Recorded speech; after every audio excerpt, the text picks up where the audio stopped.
Hello hi नमस्कार, कसे आहे सगळे? छान ना? छानच असले पाहिजे. आपल्या यूट्यूब चॅनलमध्ये सगळ्यांचं स्वागत करते. तर काल एक तुम्ही हिंदवीचा लुक पाहिला असेल. हिंदवी आलेलो कशी होती आणि मस्त जंबू बिंबू बांधलेला होता. तर काही कारणास्तव तिची केस पण कापली. आज आम्ही तिचा न्यू लुक बनवलाय. आणि माझा मुलगा म्हणजे सर्वेश पण सारखा म्हणायचा, मम्मी हिला मुलिंगत नको ठेवू, मुलांगत ठेवू, डॅशिंग आहे हिंदवी. तर मी तुम्हाला तिचा लुक दाखवते कशी तिने हेअर कट वगैरे केलेलं आहे. इकडे रुसली सध्या आमची हिंदवी. हा तिचा हेअर कट कसा वाटतं सांग.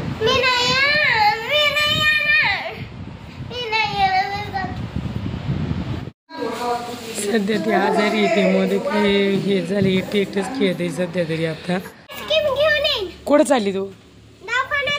काय झाले तुला? खोकला, सर्दी, ताप. डॉक्टरला सांगा. जमून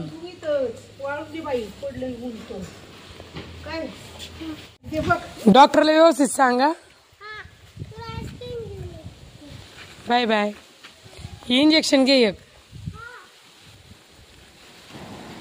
चालली तिच्या आजीसोबत हॉस्पिटलला, मला या जाऊन. आणि आज एक विषय पण असं आहे की मी सांगितलं होतं कोणी वाईट कमेंट करू नका. तर वाईट कमेंट अशा भरपूर जणांच्या की आलेच नाही आपल्याला. पण एक दोन असे नासके कांदे आहेत की त्यांना घरी आई बहीण बायको काय नसेल मला वाटते, म्हणून त्यांनी वाईट कमेंट केली असेल आपल्याला. तर प्रश्न त्यांनी दिलेले उत्तर आपण देऊया ना एक दोन, की त्यांचा लईच प्रॉब्लेम आहे की नेमका काय विषय त्यांचा मी सांगते तुम्हाला. सगळ्यात महत्त्वाचा एक नासका कांदा म्हणजे सोमनाथ दरगुडे. त्या नासक्यानी एक विषय असा आहे की त्याच्यातले दम आहे ना, तर त्याने ओरिजिनल त्याची ईमेल ID टाकून मला मेसेज करायचा होता. तर h@HSRW3 त्याने नासक्याने आपल्या कमेंट काय केली होती, जगाला का खोटं सांगते तो डायव्हर्स देत नाही. जगाला खोटं आपण सांगतच नाही आहे की आपण काय प्रॉब्लेम आहे काय नाही. आपण सगळं सविस्तर आपण प्रूफ सकट देतोय. आपण अगोदर बोलतोय, नंतर लगेच रेकॉर्डिंग ऐकवितोय. हे सगळ्यांनीच बघितलेले. आपण एक प्रश्न असेल तर आपण लगेच उत्तर पण त्याचं आपल्याकडे तयार असते. म्हणजे आपण याच्यात काही खोटं बोलत नाही. त्याचे कुठं लफडे काय ते आपण त्याच्या बोलण्यानेच सगळं दाखवतो. आपण काहीच बोलत नाही, तो त्याच्या तोंडानेच सगळं बोललेलं आहे. आणि एक नासका काय म्हणतोय की हे पैसे कमवायचे साधन आहे. म्हणजे काही यूट्यूब हे पैसे कमवायचे साधन आहे मला नाही माहिती अजून, पण तुम्हाला माहिती असेल तर नक्की मला सांगा, प्रोव्हाइड करा की यूट्यूबमधून आपण पैसे कमवता येतात का. मला पण नाही असं असं ना, मग तर मी सोमनाथ दरगुडीचे नागडे उघडे फोटो पण सोशल मीडियावर टाकीते. मी पण त्याच्यातून पैसा कमवते की. तुम्ही मला सांगा पैसा कसा कमवला जातो. हेच नासका म्हणजे सोमनाथ दरगुडे 1234HS अशी त्यांनी ID त्याची यूट्यूबला. तो नासकाच आपल्याला त्रास देतोय जास्त कमेंट करून. आणि मोहले अमरदीप म्हणून एक ID यूट्यूबला, त्यांनी पण आपल्याला काय केले, सचिन दरगुडे माझे संघ होता तो माणूस तसा नाही. सचिन दरगुडे म्हणजे कोण? सचिन एकनाथ दरगुडे म्हणजे माझा मोठा धीर आहे. त्याने काय त्रास दिलाय काय नाही दिला हे मला माहिती आहे. तुम्हाला सांगण्या इतपत गरज नाही आहे. आणि तुम्ही तो व्हिडिओ बघतायचे की त्याच्यामध्ये पण सोमनाथ दरगुडे डायरेक्ट सांगतोय की माझा भाऊ सांगतोय, आमचा भावड्या सांगतोय. म्हणजे सोमनाथ दरगुडेला त्याच्या भावाचा वहिनीचा आणि बहिणीचा आद्या प्रत्येक गोष्टी सपोर्ट आहे. त्यामुळे आपण त्याचं नाव घेते, कारण त्यांनी पण आपल्याला खूप त्रास दिलेला आहे, हातबीत उचललेला आहे आपल्या तरी. आणि एक जी अशी कमेंट होती, हा परत त्यानेच कमेंट केली होती सोमनाथ दरगुडेने आपल्याला, नीच माणसाने, तू डायव्हर्स देत नाही. मी डायव्हर्स द्यायला कधी पण तयार आहे. लग्नाला 13 वर्ष झाली आहेत. मला अधिकार असतील, माझ्या मुलांचे अधिकार असतील ते देऊन टाक. मी तुला डिवोर्स देते की. तुझ्यासारख्या अशा नीच माणसाचं राहिलं कोणाला हवंच आहे. मी माझी 2 मुलं घेऊन आरामशीर राहू शकते. तू 10 जणी पैसे जातो 10 जणी पैसे जाऊन झोपवतो. कसं काय तुझ्या संग राहायची इच्छा होईन रे बाळा म्हणून. आणि प्रशांत बचले का बाचले, तू तसाच त्याच लायकीचा दिसतोय. तुला तुझ्या घरी आई बहीण बायको असन का नसन मला नाही माहिती, पण शक्यतो आई तर असन, तुला बायको पण असन का बहीण पण असन असं मला अंदाज आहे. तू काय म्हणतोय, तुला बघितल्यानंतर समजतं की तू स्वतःची इज्जत घालून पैसा कमवत आहे. तू पैसा कमवत असं मला नक्कीच प्रशांत भाऊ, तुझी बहीण नक्कीच पैसा कमीत असेल. म्हणूनच तुला वाटतं की लोकांच्या बहिणी पण पैसा कमवत असेल.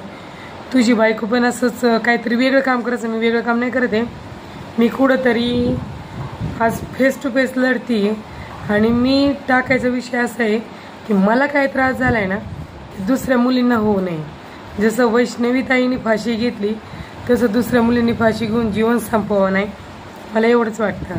आणि न्याय हा लेडीजला कधीच भेटत नाही. मी हे तुला पण सांगते प्रशांत भाऊ, तुझ्या घरात बायको असेल तर त्या बायकोला विचार, म्हणा मी तुला मारल्यानंतर, मी 10 जणीपाशी जाऊन झोपल्यानंतर तू काय करशील? तू डिवोर्स घेशील का कोर्टात केस टाकशील का आपल्याला न्याय भेटण्यासाठी लढशील? एवढंच विचार.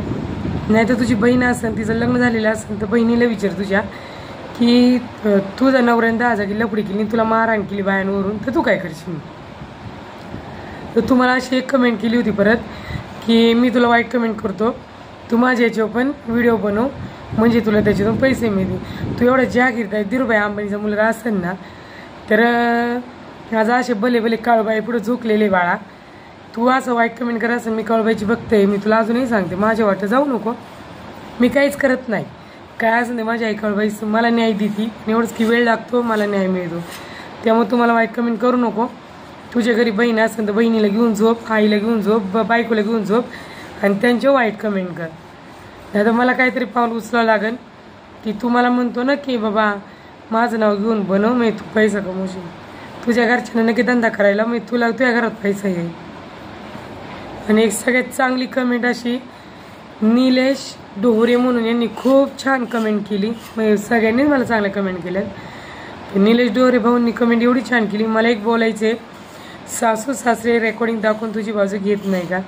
तर भाऊ पहिला विषय असा आहे की मला सासू सासरे नाही आहे, ते अल्पशा आजाराने दोघं पण वारलेले. सासरा असता तर माझं आयुष्य खरंच चांगलं गेलं असतं, त्यांनी मला सपोर्ट केलाच असता. कारण माझा ऑलरेडी सासरा म्हणायचाच, मरताक्षणी पण माझ्या नवऱ्याला मला म्हणला होता की राणीपासून सावध राहा. राणी म्हणजेच माझी जाव आणि सचिनपासून बावड्यापासून पण सावध राहा म्हणजे दीर यांच्यापासून सावध राहा. दोघं पण चॅप्टर आहे. माझ्या नवऱ्याला पण त्यांनी सांगितलं होतं, मला पण सांगितलं होतं माझ्या सासऱ्याने मरताना की यांच्यावर विश्वास ठेवू नको. लाईफमध्ये पुढे जायचं असेल तर तुम्ही तुमचा संसार सांभाळून पुढे जा. आणि माझा बिन पण माझा सासरा गावचा चेअरमन होता चिंचोशीच्या, मग त्याला भरपूर इज्जत होती आणि तो लोकांच्यात राहत होता, प्रतिष्ठित माणूस होता. पण माझा नवरा असाही प्रतिष्ठित नाही आहे, पण त्याने बायकांनी नाव खूप कमवली. त्यांनी तो प्रतिष्ठित नसून सासरा माझा प्रतिष्ठित, पण ती आज असती तर मला एवढे वाईट दिवस नसते आले. सासरा मला म्हणलंच असं, तुमच्या सांगण्यावरून ते एकच सांगते, सासरा माझा म्हणलंच असतं की त्या जिराला तिकडे जख मारू दे, तू इथे राहा मुलगा कोण. मला पहिला मुलगा झाला तर माझ्या सासऱ्याला खूप आनंद झाला होता आणि म्हटलं पाहिजे मला काढलं म्हणून.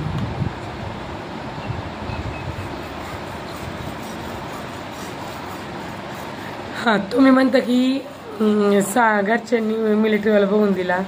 कोणत्या आईवडिलांना वाटतं आपल्या मुलीचं चांगलं व्हावं, सरकारी जॉबला असावा, कोणालाही वाटतं. माझ्या आईवडिलांना वाटलं होतं की सरकारी जॉबवाला आहे, पण माहीत नव्हतं ना एवढे धंदेवाला आहे, असा विषय. आणि माझी समज आहे ना, हो त्याच्यावरून तर कळत नाही तो एका आईचा असेल, त्यामुळे तो असे 10 धंदे करतोय. जाऊ द्या, नेक्स्ट टाइम आपण पाहूया. आणि सगळ्यांची इच्छा आहे की मी त्याच्यावर व्हिडिओ बनवावा. कोणी म्हणते त्याचे व्हिडिओ बनवू नको, कोण म्हणते बनवत आहे, त्याची त्याला लायकी दाखवून द्यायची. राहिलं विषय आपण त्या बाईचं रेकॉर्ड टाकली होती, चौकीला पण गेली होती, पण चौकीला काहीच होऊ शकलं नाही. होईल का नाही मला नाही माहिती, पण ज्यावेळेस होईल त्यावेळेस तिची आपली व्हिडिओ आपण अपलोड करणार जी. चला, हा व्हिडिओ आहे कारण एकच की सांगायचं तात्पर्य एकच, मी सांगितलं तर वाईट कमेंट करू नका. पण 3 तुच्छ लोक आहेत. पहिला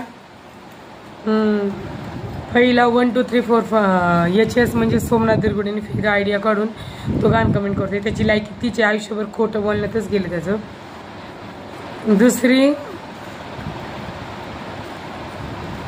दुसरा नीच माणूस म्हणला तर प्रशांत. पहिला नीच, दुसरा नीच म्हणला तर प्रशांत म्हणून आयडी आहे, प्रशांत बच्चे म्हणून. तो एक नीच व्यक्ती आहे, त्याला बहीण आई नसेल म्हणून त्याने गाण कमेंट केली होती आपल्याला आणि तो करतोय सारखं आपल्याला. हे 2 झाले आणि हां 2च म्हणावं लागेल, यांनीच वाईट कमेंट केली आपल्याला.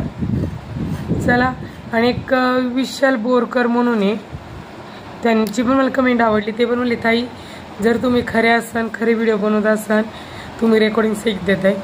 तर हे व्हिडिओ नेक्स्ट टाईम तुम्ही जेव्हा तुमच्याविषयी व्हिडिओ बनवसाल तेव्हा हे व्हिडिओ डिलीट करू नका. नाही भाऊ, हे व्हिडिओ डिलीट कधीच लाईफमध्ये होणार नाही आहे.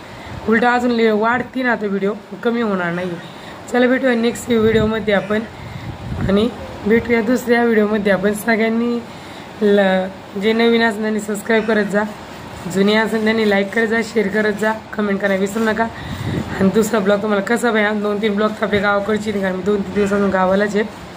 त्यामुळं भेटूया दुसऱ्या ब्लॉगमध्ये. तोवर काळजी घ्या. चला बाय बाय.